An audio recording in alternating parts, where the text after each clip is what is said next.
तो कैसे हो दोस्तों, आप सभी का चैनल में बहुत बहुत स्वागत है। मैं हूं पार्थ दास और आप देख रहे हैं नाडी पार्थ पाठशाला। तो इस चैनल में आपका स्वागत है। आप यदि केबीएस 2022-23 की तैयारी कर रहे हैं तो इस वीडियो को पूरा देखिएगा। आप एक टीचर बनने वाले हैं, यानी पीआरटी टीजीटी की जब तैयारी कर रहे हैं तो आज पेडागोजी का पूरा ये सेशन जो है, आज 60 क्वेश्चन का एक्सप्लेन करूंगा और इस वीडियो को पूरा देखिएगा। इससे आपका लगभग 10 क्वेश्चन जरूर एग्जाम में आएंगे। इस वीडियो को पूरा देखिएगा।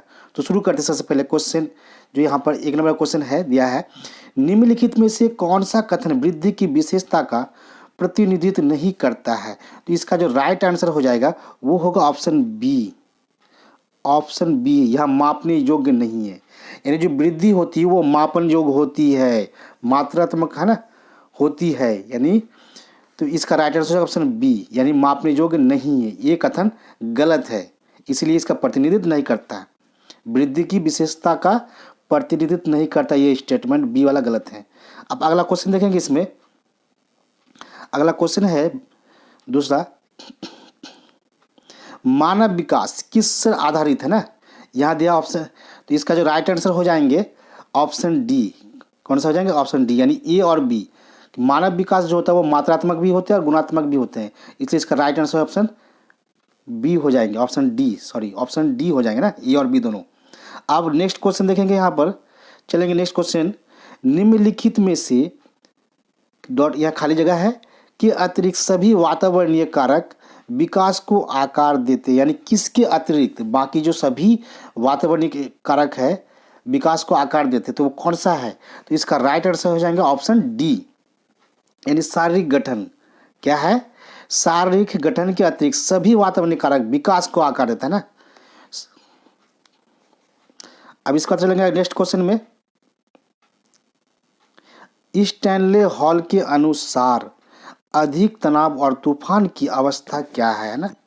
यह देख सकते हैं, स्टैनले हॉल के अनुसार अधिक तनाव और तूफान की अवस्था है, तो इसका राइट आंसर हो जाएंगे ऑप्शन सी, किशोर अवस्था को। ऐसे इसको तूफानी एज कहा गया ना, तूफानी अवस्था भी कहा जाता है इसको। तो स्टेनले हॉल के अनुसार किशोर अवस्था बड़े तनाव, तूफान एवं संघर्ष का काल होता है, तो इस राइट आंसर हो जाएंगे ऑप्शन सी। अब नेक्स्ट क्वेश्चन में चलेंगे, मनोविज्ञान के अनुसार बाल विकास की कौन सी अवस्था सबसे जटिल व कठिन है? तो इसका राइट आंसर हो जाएंगे दोस्तों ऑप्शन बी, किशोर अवस्था।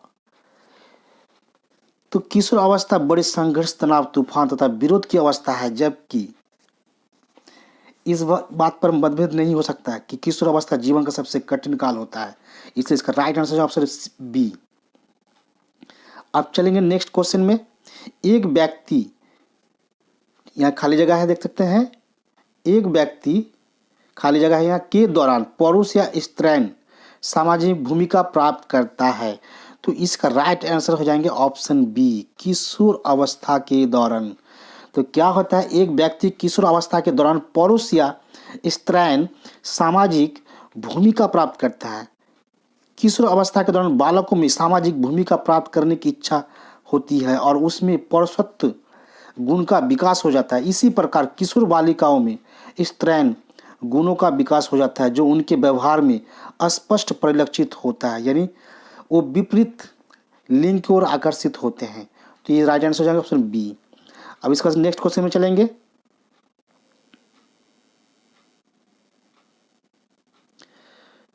परिपक्वता का संबंध है, तो परिपक्वता का संबंध हो जाएंगे इसमें, इसका राइट आंसर हो जाएंगे ऑप्शन ए, विकास से। विकास वह प्रक्रिया है जिसमें बालक मानसिक व शारीरिक रूप से परिपक्व की ओर अग्रसर होता है, इसका राइट आंसर ऑप्शन ए। आप नेक्स्ट क्वेश्चन में चलेंगे, बाल विकास में, तो बाल विकास में क्या होता है? तो इसका राइट आंसर हो जाएंगे ऑप्शन सी,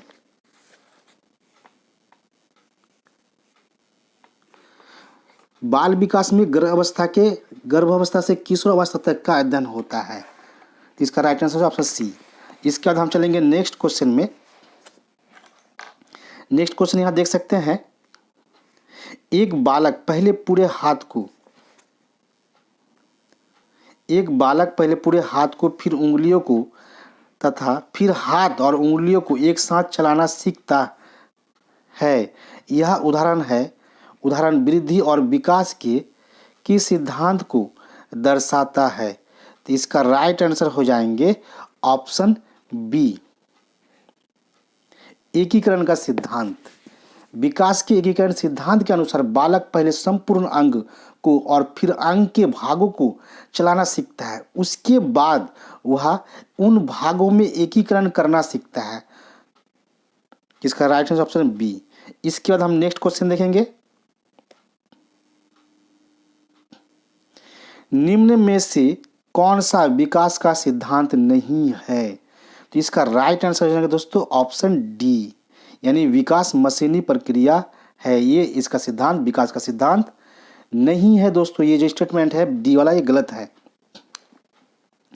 क्योंकि विकास जो होता है वो विकास निरंतर चलता रहता है। ये नियंत्रण है ना, नियंत्रण का सिद्धांत होता है। व्यक्तिगतता सिद्धांत परिमार्जिता का सिद्धांत होता है। वर्तुलाकार प्रगति का सिद्धांत समान प्रतिमान का सिद्धांत होता है। और वंशानुक्रम कम तथा वातावरण की अंतक्रिया का सिद्धांत भी होता है ये। इसलिए इसका सही आंसर हो जाएगा ऑप्शन डी। इसके बाद हम चलेंगे नेक्स्ट क्वेश्चन में। विकास का सिर पदाभिमुख दिशा सिद्धांत व्याख्या करता है कि विकास इस प्रकार आगे बढ़ता है। तो इसका राइट आंसर हो जाएंगे ऑप्शन सी, विकास हमेशा सिर से पैर की ओर होता है ना, यानी सिर पदाभिमुख, मतलब सिर मतलब माथा होता है जो है ना, यानी सिर पदाभिमुख की दिशा सिद्धांत के अनुसार शारीरिक विकास सिर से पैर की दिशा में होता है। जिसका राइट आंसर ऑप्शन सी। इसके बाद चलेंगे हम नेक्स्ट क्वेश्चन में। तो चलते हैं आगे, देखते हैं। सबसे अधिक गहन और जटिल सामाजिकरण होता है तो इसका जो सही राइट आंसर हो जाएंगे वो हो जाएंगे ऑप्शन डी, किशोर अवस्था के दौरान सामाजिकरण जो सबसे अधिक गहन और जटिल सामाजिकरण होता है वो किशोर अवस्था के दौरान होता है। क्योंकि किशोर अवस्था के दौरान जो किशोर में समूह निर्माण की प्रवृत्ति, मैत्री भावना का विकास होता है, सामाजिक गुणों का भी विकास होता है इसके, और समूह के प्रति भक्ति, सामाजिक परिपक्वता की भावना का विकास भी होता है। इसलिए इसका राइट आंसर हो जाएंगे ऑप्शन डी, किशोर अवस्था के दौरान होता है। अब इसके बाद चलेंगे हम नेक्स्ट क्वेश्चन में। छोटे शिक्षार्थियों को कक्ष में समवयस्कों के साथ अंतःक्रिया करने के लिए प्रोत्साहित करना चाहिए। तो इसका जो राइट आंसर हो जाएंगे वो ऑप्शन सी हो जाएंगे, ऑप्शन सी। वे पढ़ने के दौरान सामाजिक कौशल सीख सकें। छोटे शिक्षार्थियों को कक्षा में समवयस्कों के साथ अंतःक्रिया करने के लिए प्रोत्साहित करना चाहिए, इसलिए कि ताकि वे पढ़ने के दौरान जो सामाजिक कौशल होता है, जो सामाजिक गतिविधि होता है ना, उसके जो कौशल होता है उसको वो सीख सकें। अब चलेंगे नेक्स्ट क्वेश्चन में। निम्नलिखित में से कौन सी संस्था सामाजिक परंपरा हस्तांतरण में सबसे अधिक योगदान करती है? तो इसका राइट आंसर हो जाएंगे ऑप्शन ए, परिवार। दोस्तों आप देख सकते हैं, परिवार ही ऐसी संस्था है जो हमारे सामाजिक परंपराओं के हस्तांतरण में सबसे अधिक योगदान करता है। क्योंकि बालक जन्म से ही परिवार के संपर्क में रहता है और वह परिवार से ही सामाजिक मूल्यों, आचरणों, व्यवहारों को सीखता है और अपने व्यवहार को समाज के अनुरूप बनाता है। इसका राइट आंसर ऑप्शन ए, यानी परिवार। इसके बाद चलेंगे हम नेक्स्ट क्वेश्चन में।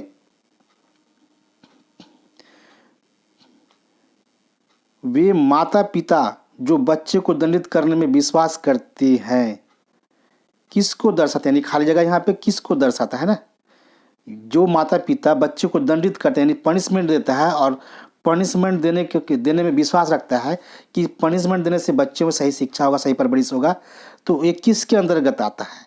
तो इसको हम देखेंगे कि इसका जो राइट आंसर है वो हो जाएंगे ऑप्शन डी, अधिकारवादी परवरिश। वो सोचता है कि हम माता पिता इसलिए मेरा अधिकार बनता है उसको पीटना, डांटना, मारना, तो वो दंडित करने में विश्वास करते हैं। यह उनका अधिकारी परवरिश दृष्टिकोण को दर्शाता है। इस प्रकार के पालन पोषण में बच्चों से माता पिता द्वारा स्थापित नियमों का पालन सख्ती से करने की आशा की जाती है, पूरा स्ट्रिक्टली की जाती है। ऐसे नियमों का पालन करने पर बच्चों को दंडित किया जाता है। इस प्रकार के माता पिता अत्यधिक अपेक्षाएं रखते हैं। तो इसका राइट आंसर ऑप्शन डी। अब अगला क्वेश्चन चलेंगे इसके बाद नेक्स्ट क्वेश्चन में।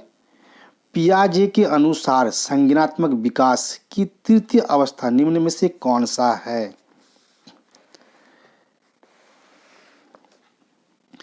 तो यहाँ पर देख सकते हैं जीन पियाजे ना, आपने पढ़ चुके हैं। जीन पियाजे जो शिक्षाविद थे, मनोवैज्ञानिक थे, वो क्या देते हैं यहाँ पे दिया है, जीन पियाजे के अनुसार संज्ञानात्मक विकास की तृतीय अवस्था निम्न में से कौन सा है? ऐसा आपको बता दो कि जीन पियाजे ने 4 अवस्था बताए थे, है ना। एक होता है संवेदगामक अवस्था, जो यह जन्म से लेकर 2 वर्ष की अवस्था तक, और एक होता है पूर्व संक्रिय अवस्था, एक होता है पूर्व संक्रिय अवस्था। इसका जो राइट आंसर हो जाएंगे दोस्तों, वो हो जाएंगे ऑप्शन सी, मूर्त संक्रिय अवस्था ना।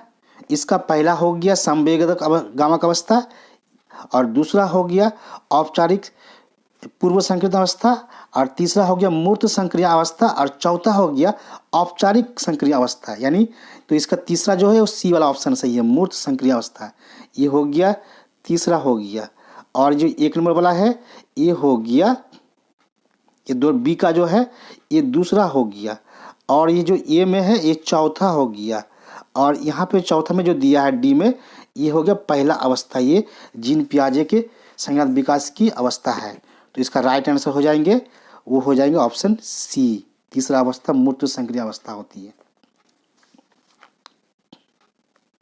इसका देखेंगे हम अगला क्वेश्चन है ना। जीन पियाजे के संज्ञानात्मक विकास के सिद्धांत के अनुसार परिकल्पित निगमनात्मक तर्क किस अवधि में विकसित होता है? तो इसका राइट आंसर हो जाएंगे ऑप्शन सी, यानी अमूर्त संक्रियात्मक अवस्था। जीन पियाजे के अनुसार संज्ञानात्मक विकास के सिद्धांत के अनुसार परिकल्पित निगमनात्मक जो अवस्था होती है वो होता है अमूर्त संक्रियत अवस्था।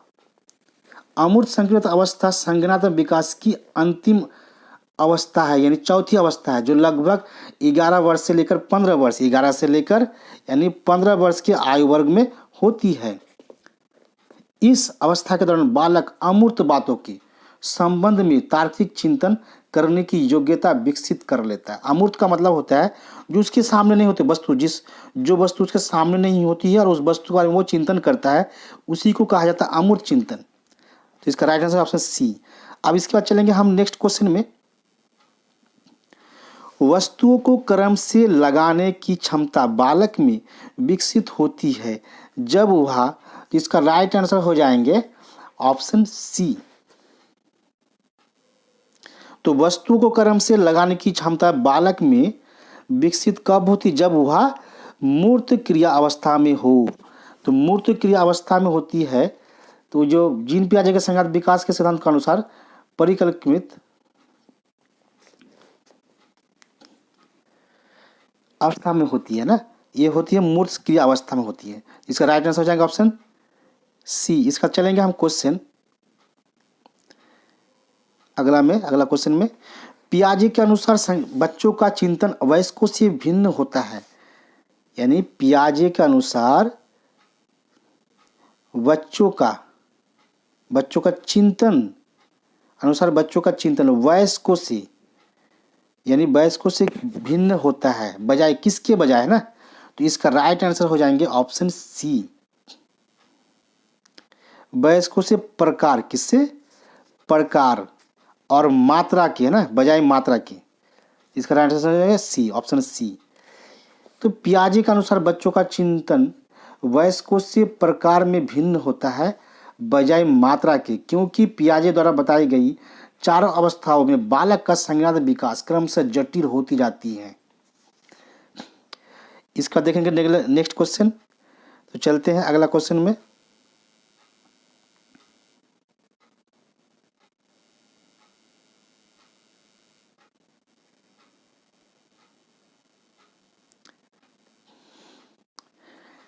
दिया यह क्वेश्चन, पियाजे के अनुसार विकास को प्रभावित करने में निम्नलिखित कारकों में से किसकी भूमिका महत्वपूर्ण होती है? तो इसका राइट आंसर हो जाएंगे ऑप्शन ए, यानी भौतिक विश्व के साथ अनुभव करना। पियाजे के अनुसार विकास को प्रभावित करने में निम्नलिखित कारकों में से किसकी भूमिका महत्वपूर्ण होती है? वो होते भौतिक विश्व के साथ अनुभव जो होती है ये महत्वपूर्ण होती है। इसका चलेंगे हम नेक्स्ट क्वेश्चन में। निकटवर्ती विकास का क्षेत्र संदर्भित करता है। यहाँ 4 ऑप्शन दिया है, इसका जो राइट आंसर हो जाएंगे वो हो जाएंगे ऑप्शन सी। एक संदर्भ को जिसमें बच्चे सहयोग के सही स्तर के साथ कोई कार्य लगभग स्वयं कर सकते हैं, यही होता है निकटवर्ती विकास क्षेत्र का संदर्भित क्षेत्र। इसका चलेंगे हम नेक्स्ट क्वेश्चन में।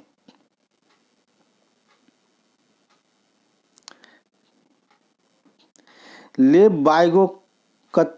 बाइगोटस्की है ना, यानी बाइगोटस्की के अनुसार यहाँ पे दिया है कि लेब बाइगोटस्की के अनुसार ये 4 स्टेटमेंट दिया है, तो कौन सा सही है ना?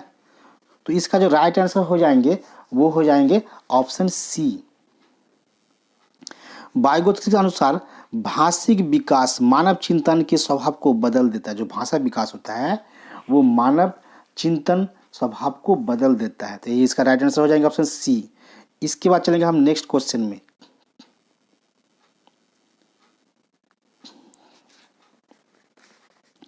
मूल्यांकन का उद्देश्य है, मूल्यांकन करने का उसका मुख्य उद्देश्य क्या है? तो इसका राइट आंसर हो जाएंगे ऑप्शन डी।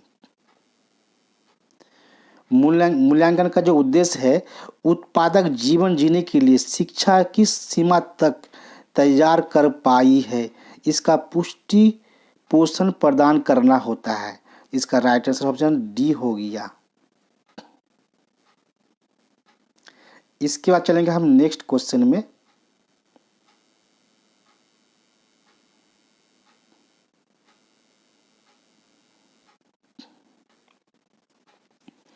विद्यार्थियों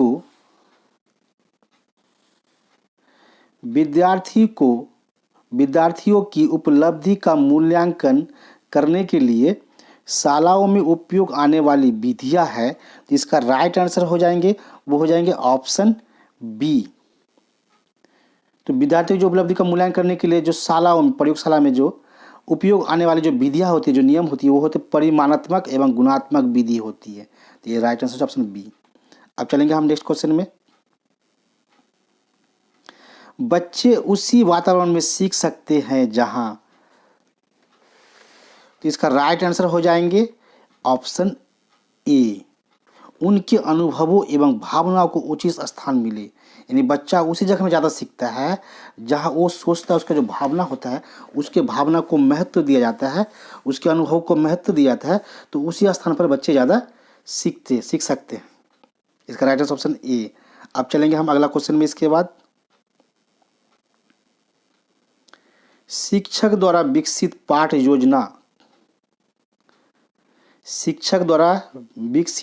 योजना लेसन प्लान के बारे में निम्नलिखित कथन सही है? कौन सा सही है?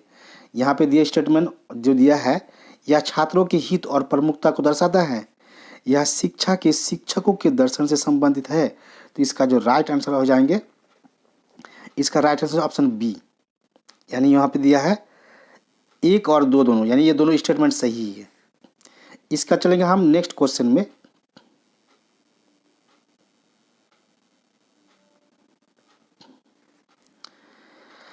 संज्ञानात्मक क्षेत्र में स्मरण से आप क्या समझते हैं? ये जो संज्ञानात्मक क्षेत्र होता है डोमेन में स्मरण से आप क्या समझते हैं? इसका राइट आंसर हो जाएंगे ऑप्शन डी। पहले सीखी गई जानकारी को स्मरण करना या पुनः प्राप्त करना, इसी को ही कहते हैं संज्ञान क्षेत्र का में स्मरण से मसलन है ना, डोमेन क्षेत्र। अब चलेंगे हम नेक्स्ट क्वेश्चन में।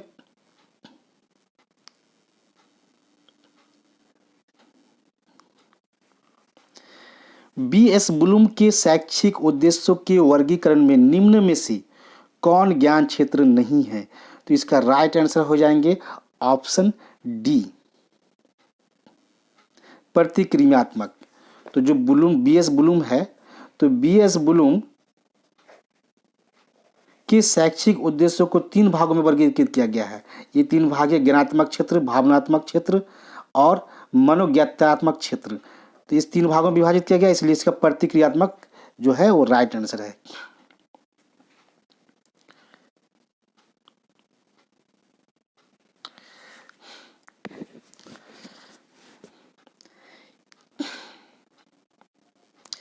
अब चलेंगे हम नेक्स्ट क्वेश्चन में। निम्नलिखित में से किसे जिज्ञासा से कई प्रश्न उठाने की क्षमता के रूप में परिभाषित किया जा सकता है? तो इसका राइट आंसर हो जाएगा ऑप्शन डी, यानी अन्वेषणशीलता। क्योंकि अन्वेषणशीलता को जिज्ञासा से कई प्रश्न उठाने की क्षमता के रूप में परिभाषित किया जा सकता है, क्योंकि इसमें जो अन्वेषण होता है, जो क्षेत्र में जाके है ना, ये सर्वे किया जाता है, जिससे शिक्षा में उसका बढ़ोतरी होता है, लोगों जिज्ञासा उसमें बढ़ती है। इसका चलेंगे हम नेक्स्ट क्वेश्चन में। किंडरगार्टन स्कूल सबसे पहले कहाँ स्थापित किए गए? सबसे पहले किंडरगार्टन, किंडर मतलब होता है जो बच्चे, छोटे बच्चे होते हैं ना, गार्टन मतलब होता है एक बगीचा, है ना, खेलकूद का वाचन।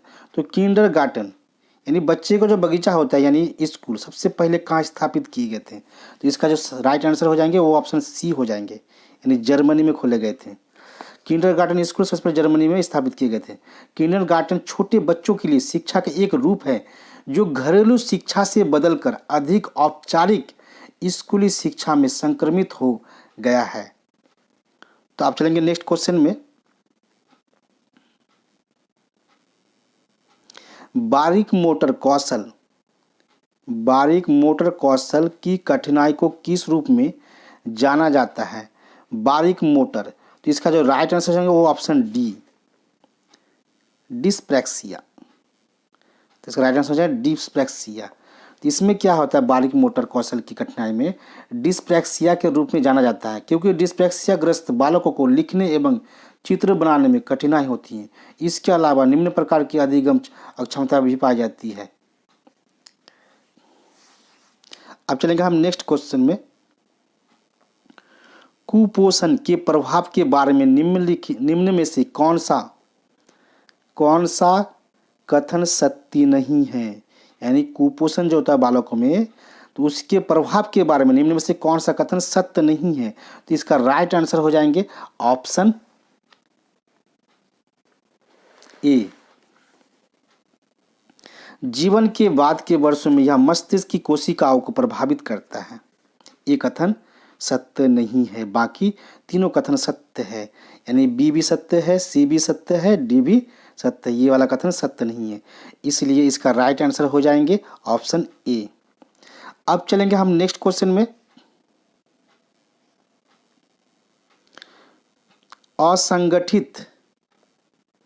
असंगठित घर से आने वाला बच्चा सबसे अधिक कठिनाई का अनुभव करेगा। तो इसका राइट आंसर हो जाएंगे ऑप्शन बी,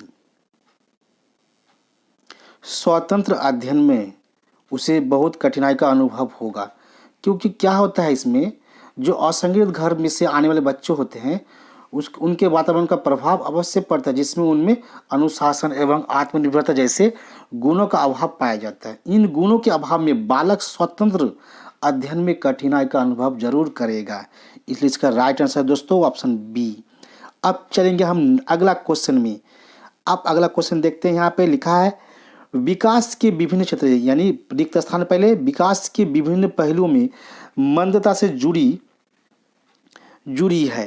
तो इसका कौन सा मंदता से जुड़ा हुआ है? मध्यम बुद्धि या कोई बुद्धि नहीं, उच्च बुद्धि, मंद बुद्धि। तो ये हो गया मंद बुद्धि, इसका राइट आंसर हो जाएंगे मंद बुद्धि, यानी मंद बुद्धि विकास के विभिन्न पहलुओं से मंदता से जुड़ी हुई है। अब चलेंगे हम नेक्स्ट क्वेश्चन में।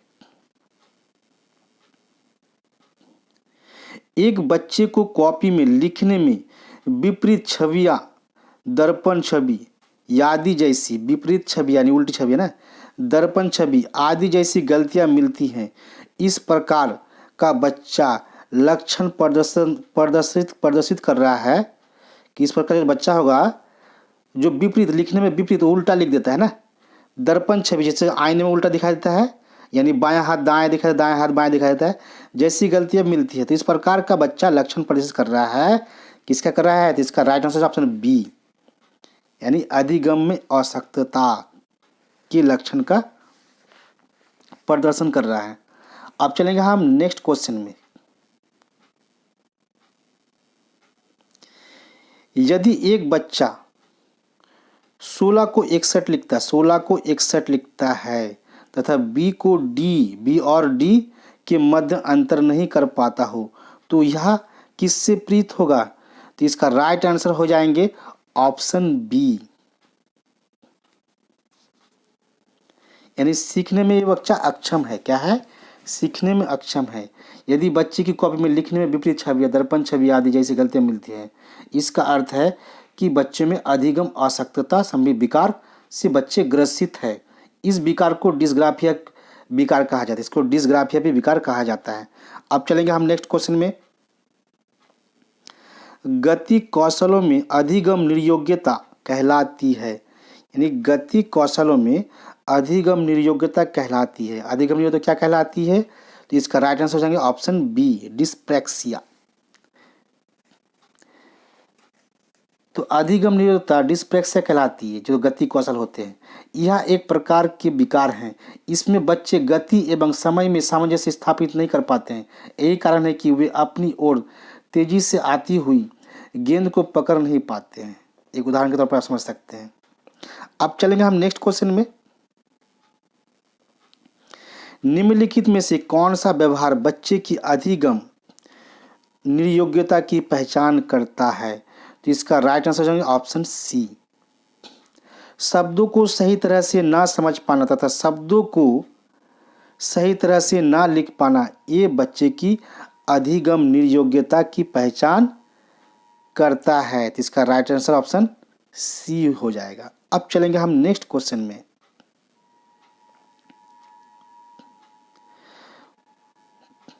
प्रतिभाशाली बालक, तो इसका राइट प्रतिभाशाली बालक क्या होता है ना, यहाँ आप देख सकते हैं इन चार ऑप्शन में से कौन सा होगा। प्रतिभाशाली जो बालक होता है वो होता है यानी तीव्र और आसानी से सीखते हैं, बहुत तेजी से और बहुत आसानी से सीख जाते हैं। इसका राइट आंसर ऑप्शन ए हो जाएंगे। अब चलेंगे हम अगला क्वेश्चन में। प्रतिभाशाली बच्चों का अपनी क्षमता का विकास, अपनी क्षमता का एहसास होता है जब, तो इसका राइट आंसर हो जाएंगे ऑप्शन ए, जब वे अन्य बच्चों के साथ सीखते हैं।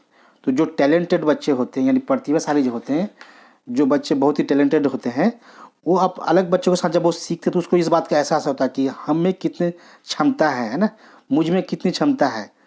तो इसका राइट आंसर हो जाएगा ऑप्शन ए। अब चलेंगे हम नेक्स्ट क्वेश्चन में। निम्नलिखित में से कौन सा एक प्रकार का पाठ्यक्रम नहीं है? बोला इनमें से जो नीचे दिया गया है चार ऑप्शन, इनमें से कोई एक पाठ्यक्रम नहीं है, यानी कैरिकुलम नहीं है। तो इसका राइट आंसर हो जाएंगे ऑप्शन डी, यानी छात्र उन्मुख एक प्रकार का पाठ्यक्रम नहीं है। क्योंकि जो क्षमता आधारित पाठ्यक्रम होता है विषय उन्मुख होता है, तो इसमें दिया गया कि विषय केंद्रित पाठ्यक्रम जो होता है पाठचर्या होता है, बाल केंद्रीय पाठचर्या होती है, कोट पाठचर्या होती है, दक्षता आधारित पाठचर्या होती है, क्रिया आधारित पाठ्यचर्या होती है, समेकित पाठचर्या होती है। इसलिए जो छात्र उन्मुख है ये पाठ्यक्रम नहीं है। तो अब चलेंगे हम नेक्स्ट क्वेश्चन में, बाकी तीनों है। अब चलेंगे हम नेक्स्ट क्वेश्चन में। पाठचर्या के एक रचनात्मक मॉडल में इसके तत्वों का एक उचित संरेखन होता है। इनमें से कौन सा तत्व उन तत्वों का सही संयोजन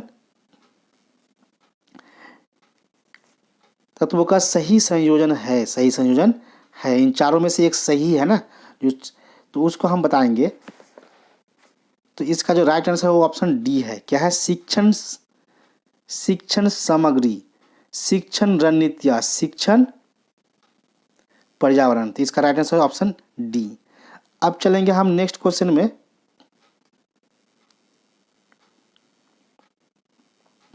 शून्य पाठ्यक्रम क्या है ना, शून्य पाठ्यक्रम क्या होता है? तो इसका राइट आंसर हो जाएंगे ऑप्शन डी। शून्य पाठ्यक्रम जो होता है वो शिक्षक नहीं सिखाते, वो शिक्षक शून्य पाठ्यक्रम के अंतर्गत शिक्षक नहीं आते हैं। यानी क्या कह सकते हैं हम इसको, जो शिक्षक नहीं सिखाते उसको शून्य पाठ्यक्रम कहा जाता है। विद्यालय में ही सारी जानकारी दे देना या सब कुछ सिखा देना संभव नहीं है, इसलिए कुछ विषय क्षेत्र को जानबूझकर पाठ्यक्रम या पाठ्यचर्या से सम्मिलित नहीं किया जाता है, इसी को कहा जाता है शून्य पाठ्यचर्या। अब चलेंगे हम नेक्स्ट क्वेश्चन में। वर्तमान में पाठ्यक्रम पाठ्य पुस्तक आधारित है, यानी वर्तमान में पाठ्यक्रम जो है वो पाठ्य पुस्तक आधारित है, तो इसका राइट आंसर हो जाएंगे ऑप्शन बी, यानी संरचनात्मक सोच पर आधारित होता है। जो वर्तमान में पाठ्यक्रम होता है, जो करिकुलम होता है, तो वो पाठ्य पुस्तक आधारित संरचनात्मक सोच पर आधारित होता है। इसका राइट ऑप्शन हो गया राइट आंसर बी। अब चलेंगे हम नेक्स्ट क्वेश्चन में। आज की शिक्षा प्रणाली में स्कूलों द्वारा निम्नलिखित में से कौन सी भूमिका निभाई जाती है, तो इसका राइट देखिए, यहाँ देख सकते हैं ऑप्शन ए दिया है, 3 स्टेटमेंट दिया हुआ है। यह लोगों को व्यवसाय के लिए तैयार करता है, यह नैतिक अधिकार के रूप में कार्य करता है, तीसरा स्कूल समुदाय के प्रमुख वर्ग के अधीन है। तो इन तीनों में से कौन सा सही है कि कौन सा सही है, तो इसका जो राइट, ये 4 ऑप्शन दिया हुआ है, तो इसका जो राइट आंसर हो जाएंगे ऑप्शन ए हो जाएंगे, यानी 1 और 2 सही है। यह लोगों को व्यवसाय के लिए तैयार करता है और स्कूल समुदाय के प्रमुख वर्ग नहीं होगा, सॉरी, यहाँ पे 2 नंबर हो जाएंगे, यह नैतिक अधिकार के रूप में, यानी 1 और 2 सही है। इसका मतलब यहाँ पे ऑप्शन ए सही है, ऑप्शन ए सही है। अब चलेंगे हम नेक्स्ट क्वेश्चन में। सीता अनंत रमन ने निम्नलिखित में से किसकी रूपरेखा को निर्धारित की है, किसकी रूपरेखा को निर्धारित की है, तो इसका राइट आंसर हो जाएंगे ऑप्शन ए, महिला शिक्षा। अब चलेंगे हम नेक्स्ट क्वेश्चन में। कंप्यूटर सहायक अधिगम का विचार अत्यधिक निर्भर करता है, तो इसका सही आंसर हो जाएंगे ऑप्शन ए। तो कंप्यूटर सहायक अधिगम का जो विचार कोठारी आयोग पर है ना, अधिक निर्भर करता है। कोठारी जो कमीशन बनाता है, कोठारी कमीशन, उसी ने, उसका जो गठन हुआ था 1964 में। कब हुआ था कोठारी कमीशन का? 1964 में इसका गठन हुआ था कोठारी कमीशन का। और इसी कोठारी आयोग पर है ना, इसको आयोग भी कहते हैं, आयोग पर अधिक निर्भर करता है और इसके अध्यक्ष थे डॉक्टर DS कोठारी। अब चलेंगे हम नेक्स्ट क्वेश्चन पर। राष्ट्रीय शिक्षा नीति 2016 के मसौदे में चिन्हित किए अनुसार प्री स्कूल के बच्चों में स्कूल जाने के लिए तैयार होने की दक्षता से संबंधित एक प्रमुख चिंता है। तो प्रमुख चिंता क्या है यहाँ पर, इस जगह में खाली दिया है, तो कौन सा है, तो इसका राइट आंसर हो जाएंगे ऑप्शन डी, यानी संज्ञानात्मक क्षेत्र में तैयारी दक्षता।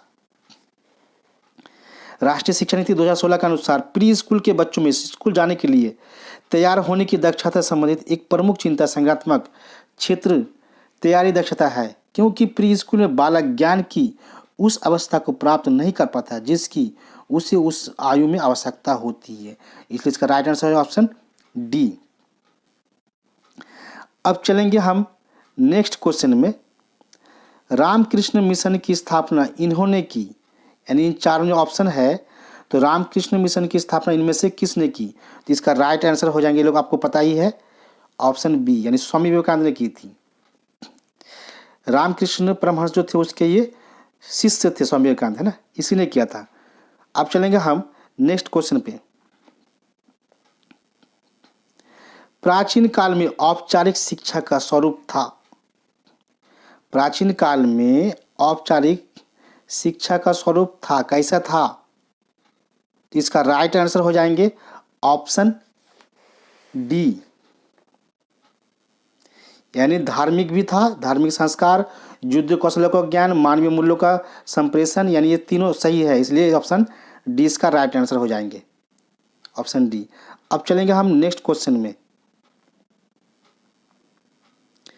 निम्नलिखित में से कौन सा समुदाय को शामिल करने का एक तरीका हो सकता है, यानी समुदाय को शामिल करने में का एक तरीका हो सकता है। तो इसका राइट आंसर हो जाएंगे ऑप्शन सी।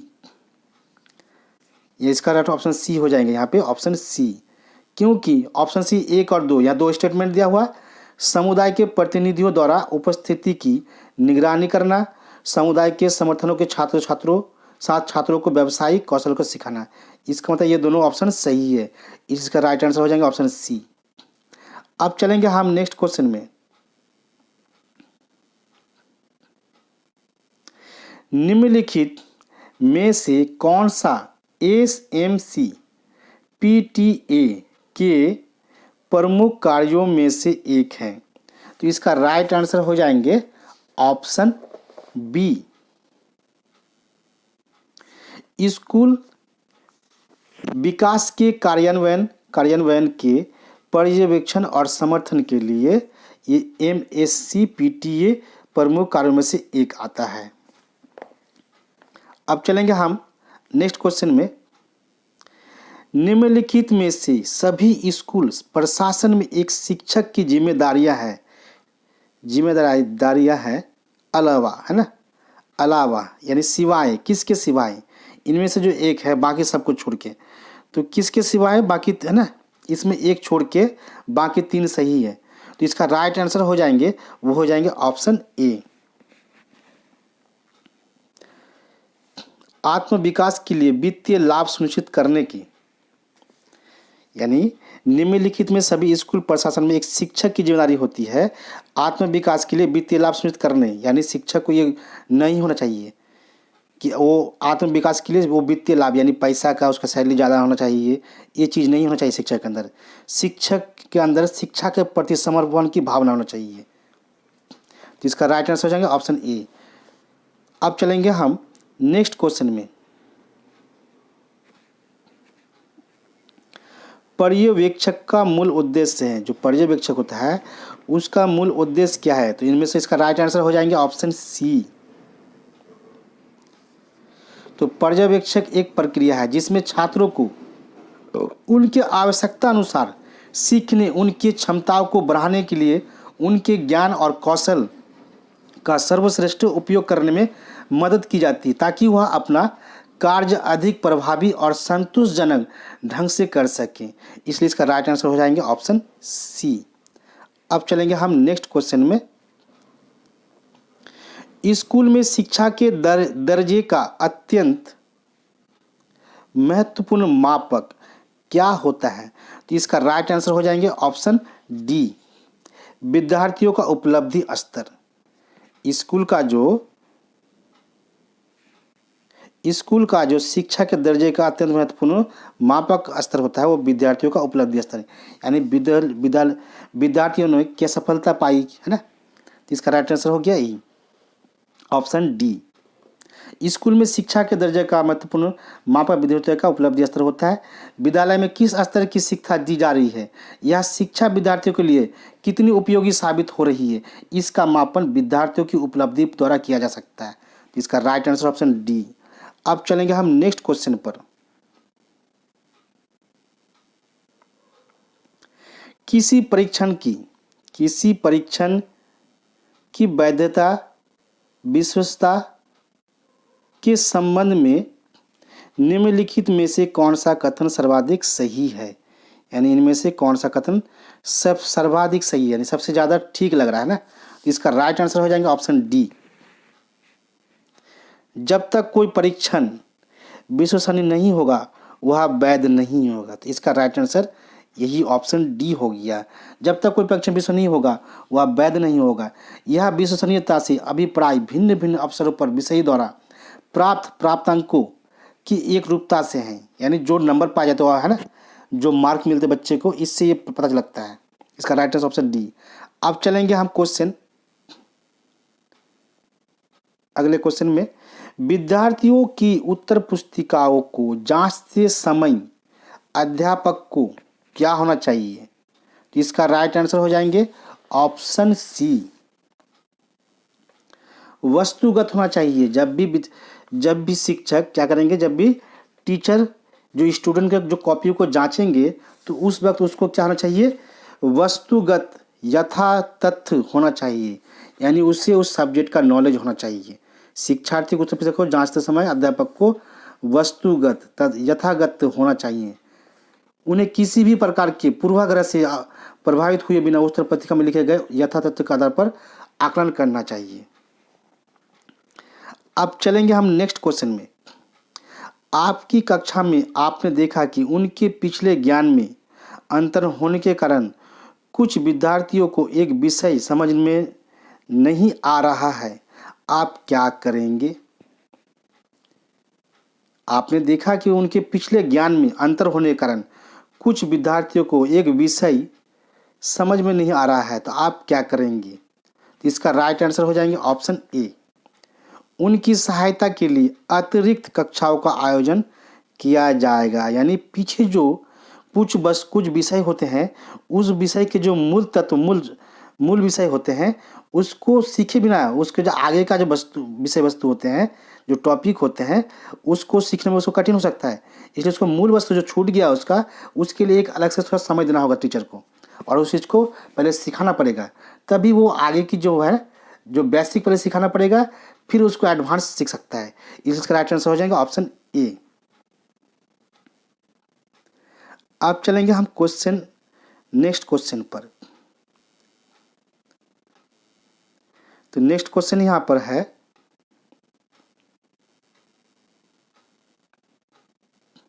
सतत और व्यापक मूल्यांकन के अंतर्गत मूल्यांकित किए जाने वाले सामाजिक व्यक्तिगत गुणों में निम्नलिखित में से क्या नहीं आता है? व्यापक मूल्यांकन, अंतर्गत मूल्यांकित, सामाजिक व्यक्तिगत गुणों में निम्नलिखित में से क्या नहीं आता है? तो इसका राइट आंसर हो जाएंगे ऑप्शन बी, चित्रकला नहीं आता है। सतत विकास और व्यापक मूल्यांकन के अंतर्गत मूल्यांकित किए जाने वाले सामाजिक व्यक्तिगत गुणों में चित्रकला नहीं आता, क्योंकि इसका मूल्यांकन शैक्षिक क्षेत्रों के अंतर्गत किया जाता है।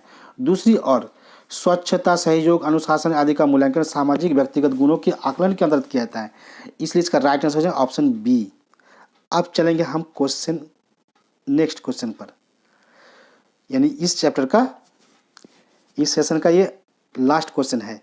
अब चल लेते हैं, पिन टनर पटसन पैमाना एक है, यानी पिन टनर पटर्सन पैमाना एक है, यानी खाली इनमें से। तो इसका राइट आंसर हो जाएंगे ऑप्शन सी, निष्पादन परीक्षण।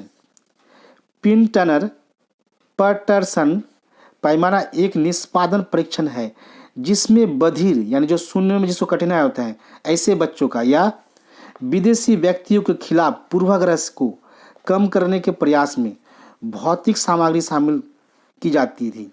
इसका उपयोग असामान्य बच्चों में विशिष्ट घाटे को निर्धारित करने के लिए किया जा सकता है। तो इसका राइट आंसर हो जाएगा ऑप्शन सी, निष्पादन परीक्षण। अब चलें, ये इसका सेशन चैप्टर हो गया। तो अगर वीडियो आपको अच्छी लगी तो वीडियो को भी एक बार लाइक जरूर कर दीजिएगा, और प्लीज़ चैनल को सब्सक्राइब कर दीजिए। आपका KBS 2022-23 का पूरा तैयारी, PRT, TGT, PGT की तैयारी यहीं से हो जाएगा। और आप चैनल को सब्सक्राइब जरूर कर लीजिए और वीडियो को पूरा शेयर भी कर दीजिए।